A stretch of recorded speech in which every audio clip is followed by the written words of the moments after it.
భక్తుడు వెంకటేశ్వర స్వామి పైన. ఆయన ఒక కంపెనీ పెట్టాలనుకున్నాడు, కంపెనీ పెట్టాడు, సక్సెస్ అయ్యాడు. ఆ కంపెనీ అమ్మాడు, 60% అమ్మాడు. 60% అమ్మితే 1.5 బిలియన్ అంటే సుమారు 6-7 వేల కోట్లు వచ్చింది. ఈ సంపద వెంకటేశ్వర స్వామి ఇచ్చాడు కాబట్టి ఆయనకి తిరిగి ఇవ్వాలని ఆ భక్తుడు నిర్ణయించుకొని 121 కేజీల బంగారం వెంకటేశ్వర స్వామికి ఇస్తున్నాడు. ఇప్పుడు ఆయన 121 కేజీలు అంటే దగ్గర దగ్గర 140 కోట్లు, 150 కోట్లు. ఆయన అడిగింది ఒకటే అడిగాడు, నాకు లెటర్ ఇచ్చాడు, సార్ నా పేరు మాత్రం చెప్పొద్దండి, చెప్తే మళ్ళీ నాకు ఇది వస్తుంది, మీరు కావాలని చెప్పమని చెప్పాను. అంటే మీరు గుర్తుపెట్టుకోవాల్సింది ఆయనకు ఒక ఇంట్యూషన్, భగవంతుడు ఒక ఇంట్యూషన్ 121 కేజీలు ఇమ్మన్నాడు.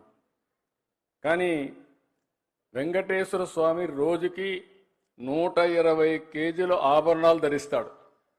అంటే 120 కేజీలు అక్కడ ఆభరణాలు ధరిస్తాడు. భక్తుడికి 121 కోట్లు ఇమ్మన్నాడు. ఆయన అదే అన్నాడు, సార్ నాకు తెలియదు వెంకటేశ్వర స్వామి ఇంత బంగారం ఆభరణాలు పెట్టుకుంటాడని, కానీ నేను అడిగాను వచ్చినాక, అడిగితే చెప్పారని చెప్పి 121 కేజీల బంగారం దేవుడికి ఇచ్చాడంటే ఒక వ్యక్తి ఒకేసారి 140 కోట్ల రూపాయలు దానం చేశాడంటే అది ఆయనకుండే విశ్వాసం అని చెప్పి కూడా మీకు తెలియజేస్తున్నా.